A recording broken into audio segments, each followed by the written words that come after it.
우리가 밖에 나가서 이렇게 전도를 하다 보면 이런 말 하는 사람을 간혹 만날 수 있습니다. 나는 나름대로 착하게 세상을 살았습니다 라고 말하는 사람이에요. 나는 나름대로 착하게 살고 또 힘든 사람 있으면 도와주고 그래서 법 없이도 살 수 있는 사람이라는 말을 나는 듣고 삽니다 라고 이야기를 해요. 근데 이렇게 내가 착하게 사는데 그런데 왜 기독교는 착하게 사는 사람을 천국에 못 간다고 말합니까? 라고 묻는 거예요. 근데 사실 이런 이야기를 들으면 이 말이 이해가 됩니다. 그죠? 이해도 되고 또 충분히 맞는 것 같기도 해요. 여러분, 세상의 이치가 어떤 것입니까? 공부 잘하면 상을 받고 열심히 일하면 칭찬을 받고 그런 거잖아요. 착하게 살면 당연히 천국 갈 것처럼 여겨져요. 그렇게 하는 것이 당연한 것처럼 그렇게 생각이 되어집니다. 그래서 우리가 신앙생활을 할 때에도 착하게 사는 사람, 선행을 많이 한 사람, 당연히 천국 가는 게 맞지 않나 이런 생각이 드는 것입니다. 자, 물론 천국에 가는 사람은 착한 사람이에요. 여러분, 악한 사람이 천국 가는 거 아닙니다. 착한 사람이 천국에 가요. 천국 가는 사람은 사실 다 착해요. 자, 그런데 우리가 오해하면 안 되는 것이 착하기 때문에 천국 가는 것이 아니라는 거죠. 우리가 구원을 받는 것은 마음이 착해서가 아닙니다. 우리가 선한 일을 많이 했기 때문에 그것 때문에 구원을 받는 게 아니에요. 우리가 구원받는 이유는 무엇입니까? 무엇 때문에 구원을 받습니까? 예수님을 나의 구주로 믿기 때문에 구원을 받는 거예요. 믿음으로 구원을 받는 것이지 선행으로 구원을 받는 것이 아닙니다. 믿음으로 천국에 가는 거예요. 그래서 우리 기독교에서는 이 구원을 은혜의 선물이다, 은혜의 선물이다 이렇게 말씀을 하고 있는 거죠. 자, 그러면 우리 기독교에서는 도대체 이 선행이라는 것은 무슨 의미가 있는 것인가? 내가 이 선행을 통해서 구원받는 것이 아니라면, 천국 가는 것이 아니라면 굳이 착하게 살아야 될 이유가 있나? 이런 생각이 들 수도 있잖아요. 이 선행이 우리에게는 무슨 의미가 있는가? 우리가 오늘 이 웨스트민스터 신앙고백 16번째 이 말씀을 통해서 분명하게 깨달아야 되는 것은 이겁니다. 선행이 우리의 구원의 조건은 아니라는 거예요. 그런데 왜 그러면 착하게 살아야 되는가? 이 선행이 바로 우리가 하나님을 믿고 믿음으로 살아가는 구원받은 백성들의 삶에 당연하게 나타나는 구원받은 백성이 맺는 열매이기 때문에 그렇다라고 하는 거죠. 자, 요한복음 15장 우리가 아까 본문 말씀 함께 읽었는데요. 15장 5절의 말씀을 우리 다시 한번 읽어보도록 하겠습니다. 5절. 나는 포도나무요 너희는 가지라. 그가 내 안에 내가 그 안에 거하면 사람이 열매를 많이 맺나니 나를 떠나서는 너희가 아무것도 할 수 없음이라. 아멘. 자, 여기에서 말하는 나는 누구입니까? 나는. 지금 이 말씀을 누가 하시는 거죠? 예수님이 하셔요. 그러면 포도나무는 누구입니까? 바로 예수님이 포도나무예요. 우리는 무엇이라고 말합니까? 가지라고 말하잖아요. 가지가 포도나무 안에 거할 때 많은 열매를 맺는다고 주님이 말씀하셔요. 이게 무슨 말씀이에요? 우리가 예수님을 믿고 하나님의 자녀가 백성이 되었을 때 예수님으로 말미암아 우리의 삶에 맺혀지게 되는 그 수많은 열매들, 바로 이것이 우리가 맺는, 우리가 행하는 선행이라는 것을 가르쳐 주고 있는 것입니다. 그래서 선행은 우리가 구원받은 하나님의 자녀가 되었을 때 자연스럽게 우리의 삶에 나타나는 결과이지, 이 선행이 우리를 구원으로 이끄는, 우리를 구원받게 만드는 조건이 아니다라고 하는 것을 여러분들이 우선 먼저 기억을 하셔야 돼요. 자, 가진 우리가 열매를 맺을 수 있는 비밀이 무엇인가도 오늘 요한복음 15장에서 가르쳐주고 있습니다. 4절 말씀을 우리 다시 한번 또 읽어볼까요? 4절. 내 안에 거하라 나도 너희 안에 거하리라. 가지가 포도나무에 붙어있지 아니하면 스스로 열매를 맺을 수 없음같이 너희도 내 안에 있지 아니하면 그러하리라. 아멘. 자, 예수님께서 말씀합니다. 내 안에 거하라. 가지가 포도나무에 붙어있지 않으면 스스로 열매를 맺지 못하는 것처럼 너희도 마찬가지다 라고 주님이 말씀하고 계시죠. 우리가 열매를 맺을 수 있는 비밀이 어디에 있습니까? 무엇입니까? 바로 주님 안에 주님에게 붙어 있는 것. 이것이 우리가 열매를 맺는 비밀이라는 거예요. 주님께 붙어 있지 않으면 우리는 열매를 맺을 수 없습니다. 가지가 포도나무에 붙어 있지 못하면 열매를 맺지 못하는 것처럼 오늘 우리는 하나님을 떠나서 주님을 떠나서는 아무런 선도 행할 수 없다라고 하는 거죠. 그래서 이 요한복음 15장 말씀을 통해서 이 선행과 관련해서 우리가 알게 되는 두 가지 사실이 있습니다. 첫 번째는 무엇입니까? 선행은 예수를 믿고 하나님의 백성이 된 사람들이 그 삶에서 자연스럽게 주님으로 인하여 맺게 되는 삶의 열매라는 것. 그리고 또 하나는 구원을 받은 백성이 아니면 스스로의 힘으로 어떠한 선을 행하거나 열매도 맺을 수 없다라고 하는 이 두 가지 사실을 우리는 알게 되는데요.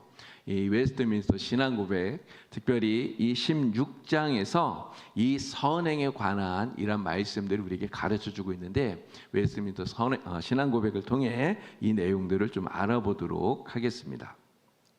자, 웨스트민스터 신앙고백 16장 1항에 나오는 말씀이에요. 이렇게 이야기를 합니다. 선행은 하나님께서 자기의 거룩한 말씀 안에서 명령하신 것만 인정된다. 아무 정당한 이유 없이 사람이 맹목적인 열성으로 또는 선한 의도를 가장해서 고안해낸 것은 인정되지 않는다. 라고 1항에 지금 이야기하는데요.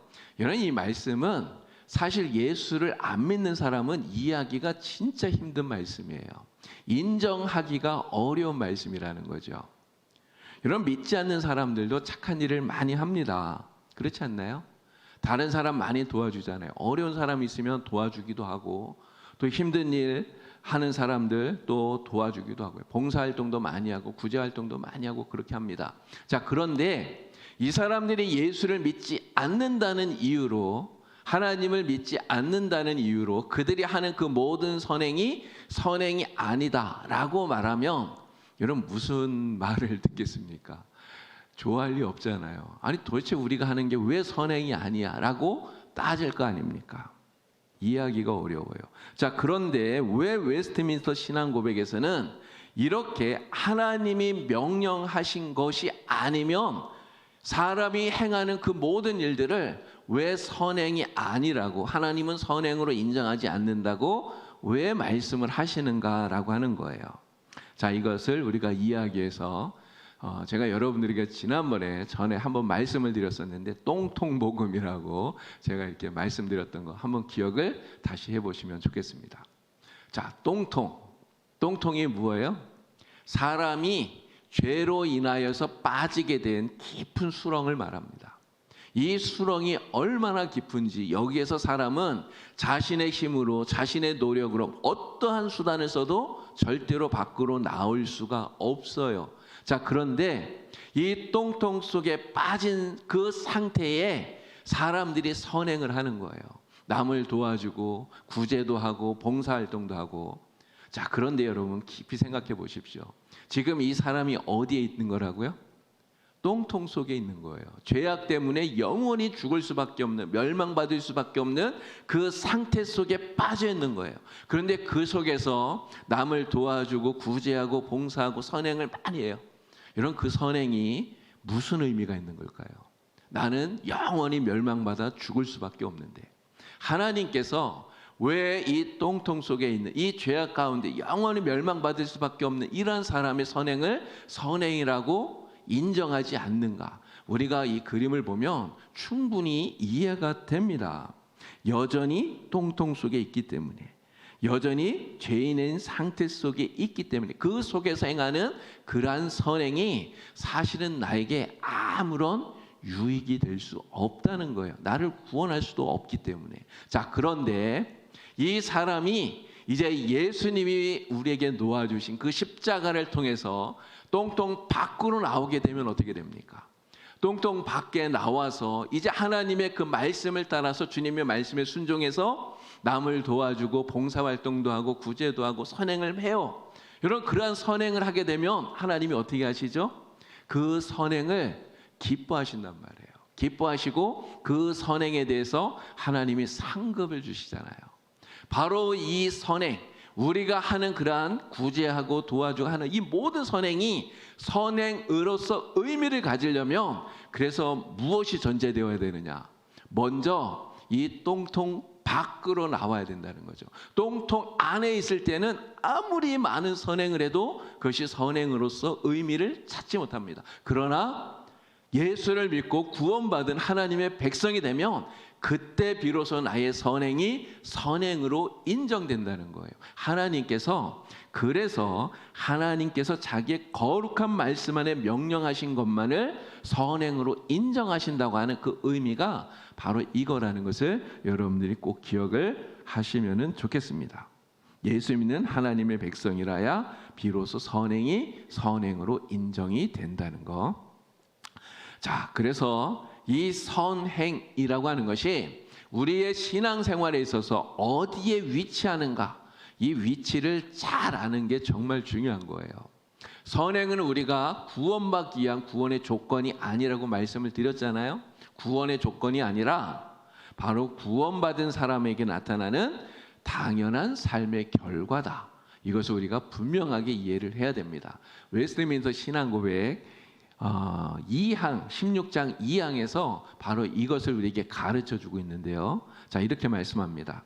하나님의 계명에 복종함으로써 이루어지는 선행은 참되고 살아있는 믿음의 결실이며 증거이다. 결실, 증거, 믿는 사람에게 당연히 나타나는 삶의 증거라는 거예요. 가지가 포도나무에 붙어 있어야 열매를 맺는다. 주님 말씀하시지 않았습니까? 우리가 예수님을 믿고 하나님의 백성이 되면 우리의 삶에 선행이라고 하는 이러한 믿음의 열매가 너무나 당연하게 증거로서 맺히게 된다는 거죠. 자, 그런데 만일 이 선행을 우리의 구원의 조건을 우리가 여기고 그렇게 살아가면 어떻게 될까요? 이런 선행이 구원의 조건이라고 생각하게 되면요, 우리의 신앙생활이 정말 힘들어져요. 그렇지 않겠습니까? 여러분, 우리가 얼마만큼의 선행을 하면 하나님이 그 선행을 보시고 우리를 구원해 주실까요? 점수를 매기실 거 아닙니까? 선행이 구원의 조건이라며. 그래서 뭐 한 80점 이상 되면 너는 구원받고 안 되면 너는 낙제야, 이렇게 하실 거 아니에요? 근데 그 점수를 우리가 채우려고 도달하려고 하면 여러분 얼마나 힘이 듭니까? 여러분 오늘 하루 동안 얼마나 많은 선행을 여러분 하셨습니까? 얼마나 많이 구제하고 도와주고 이렇게 하셨나요? 근데 사실 생각해 보면 이 선행이 구원의 조건이라고 한다면 나의 모습을 생각하면 도저히 구원을 받지 못할 것 같아요. 낙제당할 것 같아요. 야, 내가 이렇게 살아갖고 과연 구원받을 수 있을까? 나는 천국에 못 들어가면 어떡하지? 이러한 불안감이 우리 안에 생긴다는 거죠. 여러분, 이러한 불안감을 가지고 신앙생활하면 그 신앙생활이 재밌겠습니까? 기쁨이 넘치겠어요? 기쁜 것이 아니라 정말 불안하고 무겁고 힘들고 괴롭다라고 하는 거죠. 그렇기 때문에 우리는 이 선행이 구원받은 백성에게 맺혀지는 열매라고 하는 것을 바르게 깨닫고 신앙생활을 잘 해야 됩니다. 내가 착한 일 많이 못했다고 해서 나 구원받지 못하면 어떡하지? 여러분 절대로 그런 걱정할 필요가 없어요.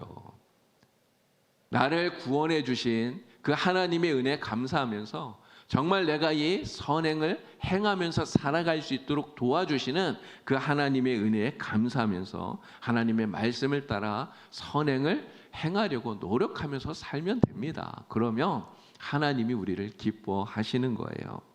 우리가 행하는 이 선행으로서 하나님께 영광을 돌리면서 살아가는 여러분이 되기를 우리 주님의 이름으로 축원합니다. 자, 웨스트민스터 신앙 고백이 선행에 관해서 우리에게 가르쳐주는 또 하나의 내용이 있습니다.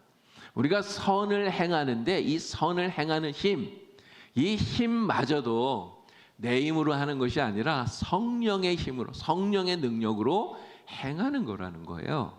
자, 16장 3항에서 이것을 가르쳐 줍니다. 이렇게 말씀해요. 그들이 선을 행할 수 있는 힘은 조금도 그들 자신에게서 나오는 것이 아니라는 겁니다. 나에게서 나오는 게 아니래요. 그럼 어디서 나옵니까? 전적으로 그리스도의 영에서 나온 것이다. 그리스도의 영이 누구입니까? 성령이잖아요. 성령의 능력으로, 힘으로 우리는 이 선을 행하는 거예요. 자, 요한복음 15장 5절에서 예수님 말씀하셨잖아요. 뭐라고 말씀했습니까? 나를 떠나서는 너희가 아무것도 할 수 없습니다. 우리가 주님을 떠나서 내 힘으로, 내 능력으로 아무런 선도 우리는 행할 수가 없습니다. 내가 내 힘으로 선을 행하는 것 같아도 선을 행할 수 있는 그 힘, 바로 성령께서 우리에게 주시는 것이라는 것을 우리는 분명히 알아야 돼요. 자, 그런데 우리가 이렇게 선을 행하면서 살아라 그러면 이 선행을 행하는 것이 우리에게 부담처럼 느껴지는 이유가 무엇일까요? 우리가 선행을 하면서 살아야 되는데 이렇게 선을 행하는 일이 우리에게 부담으로 느껴지는 이유, 왜 그러겠습니까?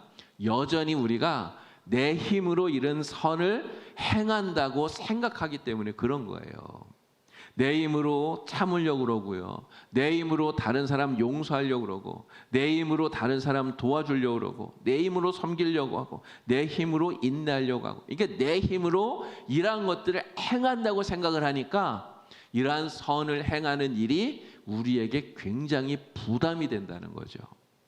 물론 우리가 내 힘으로 어느 정도는 할 수 있겠죠. 그런데 내 힘으로 하려고 하다 보면 내 힘에 부칠 때가 있어요. 내 힘이 다 떨어질 때, 바닥이 날 때, 그러면 너무 힘들어요. 그러면 선을 행하다가 무슨 생각을 하겠습니까? 아, 이제 더는 못해. 나 더는 못해. 이런 생각이 들잖아요. 더는 못 도와줘. 나는 더는 못 참아. 그렇게 생각하면서 선을 행하기를 포기하게 된다는 거죠. 그래서 주님께서 우리에게 말씀하시는 겁니다. 15장 4절에 뭐라고 말씀하셨어요? 내 안에 거하라. 누구 안에요? 예수님 안에 거하라는 거예요. 예수님 안에.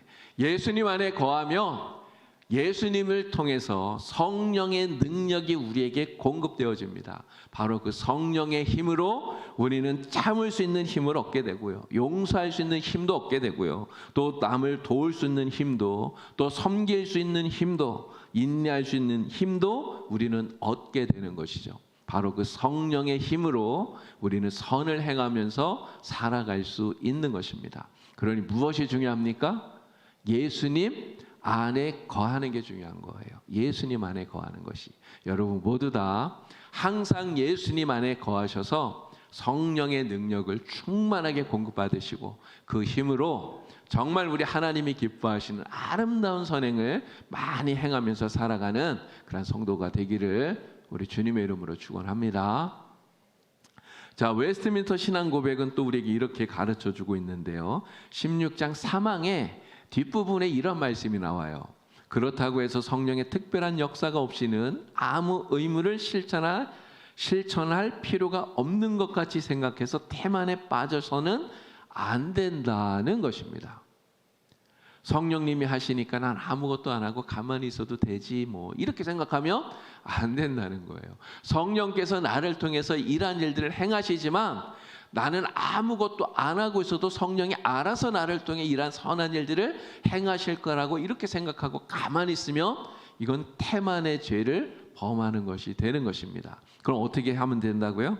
오히려 그들 안에 있는 하나님의 은혜를 분기시키도록 노력하라라고 말씀해요. 여기서 분기시킨다는 말이 무엇입니까? 분기하다. 이는 분발해서 일어난다는 뜻이에요. 분발해서 일어난다. 바로 성령의 능력을 힘입어서 선을 행하려고 더욱더 애쓰고 노력하면서 그렇게 살라라고 말씀하고 있는 것이죠. 예수님을 믿는 우리 안에 성령님이 거하고 계십니다. 그 성령께서 우리에게 정말 선을 행할 그런 소망을 주시고 선한 마음을 주시고 선을 행할 수 있도록 만들어 주시는 거예요. 우리는 그 성령님의 이끄심을 받아서 성령님의 능력으로 정말 하나님이 기뻐하시는 이런 선을 행할 수 있게 더욱더 애쓰고 노력하는 그런 성도가 되길 우리 주님의 이름으로 축원합니다. 그렇게 함으로써 정말 아름다운 선행을 많이 행하시고 그래서 주님을 기쁘시게 하는 그런 복된 성도 되기를 우리 주님의 이름으로 축원합니다. 자, 이 선행과 관련해서 한 가지 우리가 오해하지 말아야 될 것이 있는데요. 이런 가톨릭도 마찬가지고요. 불교도 마찬가지고요. 가톨릭에는 성인들이 있어요. 성인들. 우리 기독교에는 이제 성인이라는 게 없잖아요. 우리는. 근데 가톨릭에는 성인이 있습니다. 앞에 세인트가 붙는. 그래서 성 누구 이렇게 붙이잖아요. 불교에 가면은 아주 대단한 고승들이 있습니다. 고승. 신앙이 아주 높은 경지에 다다른 사람들이에요. 이게 높은 공덕을 쌓은 사람들이에요. 근데 이분들은 자신들이 쌓은 이 공덕이 너무나 차고 넘치기 때문에 이 공덕으로 자신을 구원할 수 있을 뿐만 아니라 자기를 구원하고도 남아서 공덕이 부족한 다른 사람들을 도울 수 있다고 생각을 합니다. 자, 그러니까 사람들이 어떻게 해요? 이러한 성인들 앞에 또 이러한 고승들 앞에 공덕이 부족한 나를 도와달라고, 그 남는 공덕을 나에게 좀 나눠달라고 간구하고 기도하고 빌게 되는 것이죠. 자, 그런데 웨스트민스터 신앙고백에서는 이러한 남는 공덕, 나를 구원하고도 남는 이러한 잉여분의 공덕이라는 것은 존재하지 않는다라고 가르쳐 줍니다. 이거 잘못됐다는 거예요. 이렇게 생각하면 안 된다는 거죠. 자, 웨스트민스터 신앙고백 16장 4항에서 이 말씀을 하고 있는데요. 자, 이 말씀은 우리 같이 한번 천천히 읽어보도록 하겠습니다. 복종을 통해서 이 생에서 할 수 있는 가장 높은 정도의 선행에 도달할 수 있는 사람이라도 잉여분의 공덕을 세운다든가 하나님이 요구하시는 것보다 더 할 수 있는 것은 아니므로 그들이 마땅히 해야 할 의무를 다하기에 훨씬 못 미친다. 자, 아무리 선행을 많이 한 사람이라도 잉여분의 공덕, 나를 구원하고도 남을 정도의 그러한 공덕을 세울 수는 없다는 거예요. 여러분, 왜 그럴까요? 왜 이 말씀을 하는 걸까요? 저는 사람이 아무리 선행을 많이 해도 하나님이 우리에게 요구하시는 그 요구를 다 할 수 없기 때문에 그렇다는 거예요. 오히려 하나님 앞에서 마땅히 해야 할 의무를 훨씬 못 미치는, 아무리 착한 일을 많이 하는 사람이라도 하나님이 요구하시는 것에 훨씬 못 미치는 이런 사람일 뿐이다라고 하는 것입니다. 자, 하나님께서 우리에게 요구하시는 그러한 선행의 기준은 무엇일까요? 성경은 분명히 말씀합니다. 너희는 내 앞에서 완전하라라는 거예요. 완전하라. 우리가 선행으로 구원을 받으려면 완전해지면 됩니다. 완전해지면 돼요. 예수님과 똑같아지면 된단 말이에요. 예수님처럼 우리가 선행으로 완전한 사람이 되기만 하면 그러면 우리는 구원받을 수 있어요. 사실 예수님이 필요가 없습니다. 자, 그런데 선행으로서 내가 하나님의 구원을 받을 수 있을 만큼 완전해질 수 있는 사람이 있습니까? 세상에 그런 사람은 없어요. 아무리 공덕을 많이 쌓은 사람이라 할지라도, 아무리 선행을 많이 한 사람이라 할지라도 하나님 앞에 완전한 사람은 없어요. 존재하지 못해요. 하나님 앞에서 선행으로서 완전해질 수 없다는 거죠. 그러니 우리는 어떻게 생각해야 됩니까? 내가 선행을 많이 할 수 있어요. 착한 일 많이 할 수 있습니다. 내가 착한 일 아무리 많이 했다 할지라도 그 선행으로 인해서 야, 나는 이 정도면 충분해. 이렇게 생각하면 안 되는 거예요. 하나님 앞에 내가 아무리 착하게 선하게 살아도 나는 이 정도면 됐지라고 생각하면 안 된다는 거예요. 그렇게 생각하는 것은 바로 교만한 마음인 것입니다. 그럼 우리는 어떻게 생각하면 될까요? 자, 예수님께서 누가복음 17장에서 우리에게 이렇게 말씀하셨습니다. 17장 10절 보니까요. 이와 같이 너희도 명령받은 것을 다 행한 후에 이르기를 우리는 무익한 종이라. 내가 하여야 할 바를 했을 뿐입니다. 라고 말할 수밖에 없다라고 예수님이 가르쳐 주신 거예요. 이런 이 비유의 말씀, 이 말씀이 어디에 나오는지 아시죠? 누가복음 17장에 보면 예수님이 한 종의 이야기를 합니다. 그 종이 아침부터 밤까지 정말 엄청나게 많은 일을 해요. 밖에 나가서 굉장히 많은 노동을 하고, 근데 저녁 때 돌아와서는 또 주인이 먹을 음식도 준비하고 말이 합니다. 그러니까 아침부터 밤까지 정말 눈코 뜰 새 없이 엄청나게 바쁘게 일을 하는 거예요. 근데 그렇게 일을 했다고 해도 주인 앞에 그 종이 할 수 있는 말은 딱 하나라고 예수님이 말씀하는 거죠. 뭐라고요? 나는 그래도 무익한 종일 뿐입니다. 내가 할 일을 했을 뿐입니다. 라고 하는 거죠. 오늘 우리가 하나님 앞에 아무리 많은 선행을 했어도 우리가 할 말은 오직 하나입니다. 뭐라고 말하면 됩니까? 주님, 저는 무익한 종일 뿐입니다. 내가 하여야 할 일을 한 것뿐입니다. 나를 구원하여서 하나님의 백성 삼아서 내가 이렇게 선한 일을 하게 하셨으니 정말 감사합니다. 모든 것이 다 하나님의 은혜일 뿐입니다. 이것이 우리가 아무리 많은 선행을 했다 할지라도 주님 앞에서 할 수 있는 유일한 말이라고 주님께서 가르쳐 주고 계시는 거예요.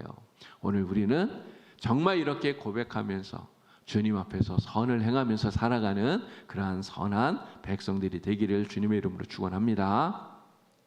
자, 선행은 구원의 조건이 아니라고 말씀을 드렸습니다. 선행은 절대로 구원의 조건이 될 수가 없어요. 선행은 구원의 조건이 아니라 우리가 예수 믿고 하나님의 백성이 되었을 때 하나님을 믿는 믿음의 백성에게 나타나는 너무나 당연한 삶의 결과다라고 말씀을 드렸습니다.